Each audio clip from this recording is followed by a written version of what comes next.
جس کی دی ہوئی روزی ہم کھاتے ہیں اسی کو ہم نے بھلا دیا ہے۔ اس لیے میرے بھائی یہ مت سمجھیے کہ ہم مسلمان ہیں تو جہنم میں نہیں جائیں گے، جہنم میں جانا پڑے گا اپنے عمل کی وجہ سے۔ حضرت حسن بصری رحمۃ اللہ تعالی علیہ بہت پائے کے بزرگ گزرے ہیں، ان کے سامنے ایک روایت بیان کی گئی۔ روایت بیان کرنے والے نے بیان یہ کیا کہ کل قیامت کے دن جہنم میں ایک شخص ہوگا 1000 سال تک رہے گا، 1000 سال تک وہ انسان جہنم میں رہے گا اور خاموش نہیں بیٹھے گا جہنم میں۔ انہوں نے بیان کیا کہ وہ جہنم میں رہ کر کے بھی وہ وظیفہ کرے گا۔ وظیفہ کیا کرے گا؟ وظیفہ یہ پڑھے گا یا حنانو یا منان، یا حنانو یا منان۔ اب آپ خود اندازہ لگائیے کہ یا حنان یا منان کا وظیفہ کرنے والا انسان کوئی غیر مسلم نہیں ہوگا، وہ مسلمان ہی ہوگا۔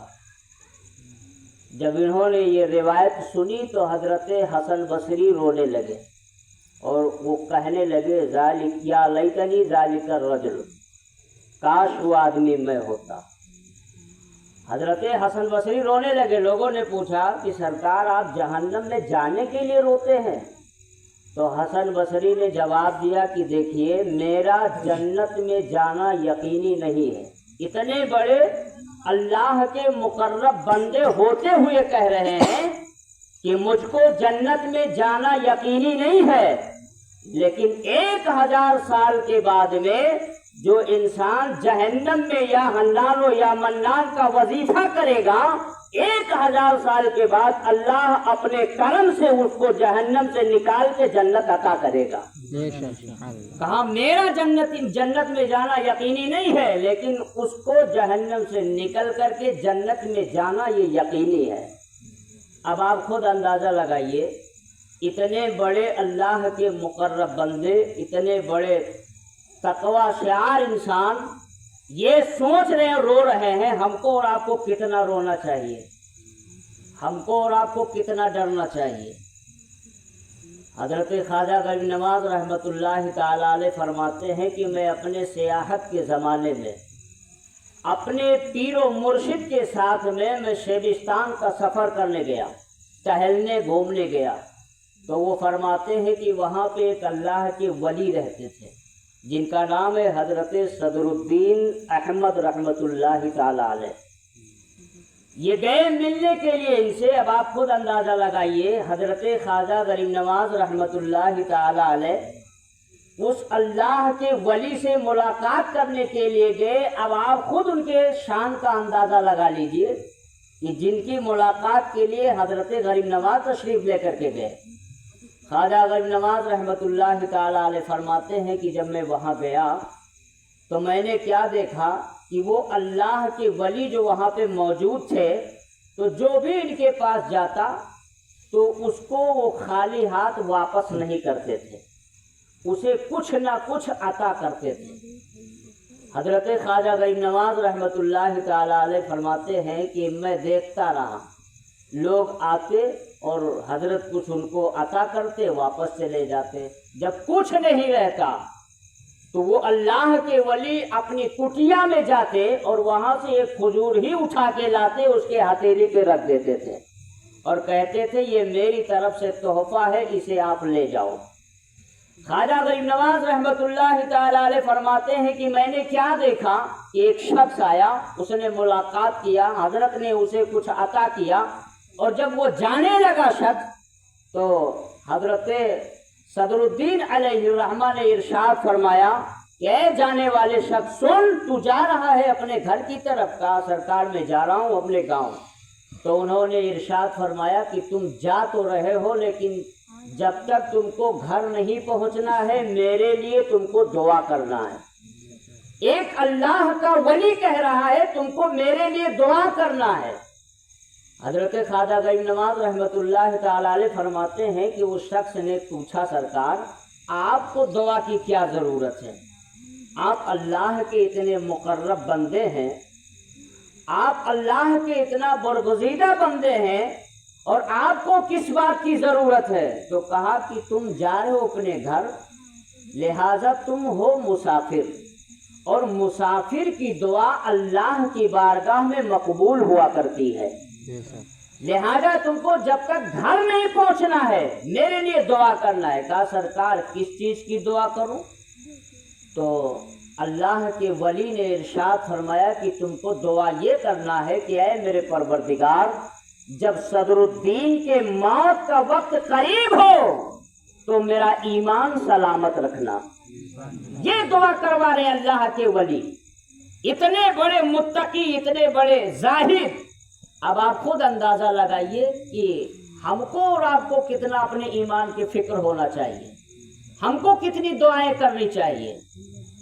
ہم تو ایسے جی رہے ہیں ایسا لگتا ہے کہ ہم کو دنیا چھوڑنا ہی نہیں ہے۔ اس لیے میرے بھائی اپنی آخرت کو سنواریے، اپنی آخرت کو اچھا بنائیے۔ جب آپ اپنی آخرت کو اچھا بنائیں گے تو دنیا بھی سنور جائے گی اور آخرت بھی سنور جائے گی۔